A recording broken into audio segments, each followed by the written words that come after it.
علاوہ اس کے میں اس کی تمام خوشیوں اور جشنوں اور نئے چاند اور سبت کے ایام اور تمام معین عیدوں کو موقوف کروں گا۔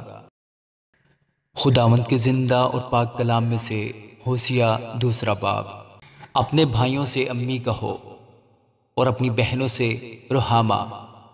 تم اپنی ماں سے حجت کرو، کیونکہ نہ وہ میری بیوی ہے اور نہ میں اس کا شوہر ہوں، کہ وہ اپنی بدکاری اپنے سامنے سے اور اپنی زناکاری اپنے پستانوں سے دور کرے۔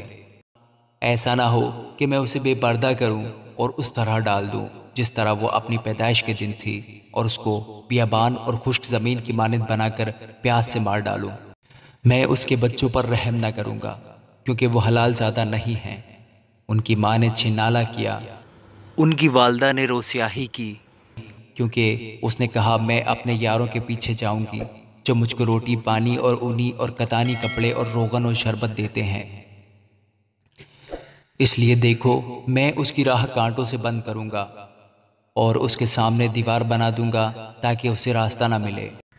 اور وہ اپنے یاروں کے پیچھے جائے گی پر ان سے جان نہ ملے گی، اور ان کو ڈھونڈے گی پر نہ پائے گی۔ تب وہ کہے گی میں اپنے پہلے شوہر کے پاس واپس جاؤں گی، کیونکہ میری وہ حالت اب سے بہتر تھی، کیونکہ اس نے نہ جانا کہ میں ہی نے اسے غلہ و مے اور روغن دیا اور سونے چاندی کی فراوانی بخشی جس کو انہوں نے بال پر خرچ کیا۔ اس لیے میں اپنا غلہ فصل کے وقت اور اپنی مے کو اس کے موسم میں واپس لے لوں گا،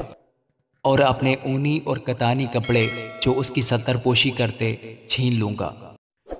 اب میں اس کی فاحشہ گری اس کے یاروں کے سامنے فاش کروں گا، اور کوئی اس کو میرے ہاتھ سے نہیں چھڑائے گا۔ علاوہ اس کے میں اس کی تمام خوشیوں اور جشنوں اور نئے چاند اور سبت کے ایام اور تمام معین عیدوں کو موقوف کروں گا، اور میں اس کے انگور اور انجیر کے درختوں کو جن کی بابت اس نے کہا ہے یہ میری اجرت ہے جو میرے یاروں نے مجھے دی ہے،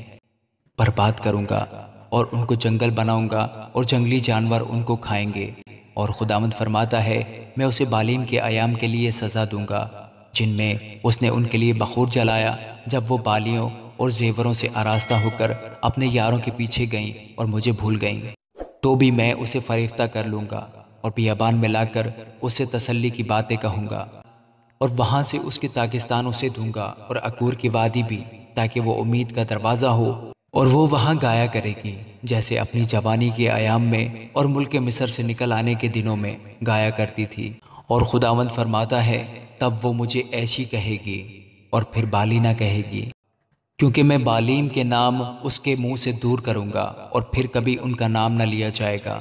تب میں ان کے لیے جنگلی جانوروں اور ہوا کے پرندوں اور زمین پر رینگنے والوں سے عہد کروں گا، اور کمان اور تلوار اور لڑائی کو ملک سے نیست کروں گا، اور لوگوں کو امن و امان سے لیٹنے کا موقع دوں گا،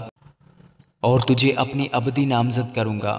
ہاں تجھے صداقت و عدالت اور شفقت و رحمت سے اپنی نامزد کروں گا۔ میں تجھے وفاداری سے اپنی نامزد کروں گا، اور تو خداوند کو پہچانے گی، اور اس وقت میں سنوں گا۔ خداوند فرماتا ہے میں آسمان کی سنوں گا اور آسمان زمین کی سنے گا، اور زمین اناج اور مے اور تیل کی سنے گی، اور وہ یزریل کی سنیں گے، اور میں اس کو اس سرزمین میں اپنے لیے بوؤں گا، اور لورہامہ پر رحم کروں گا، اور لوئیمی سے کہوں گا تم میرے لوگ ہو، اور وہ کہیں گے اے ہمارے خدا۔ آمین۔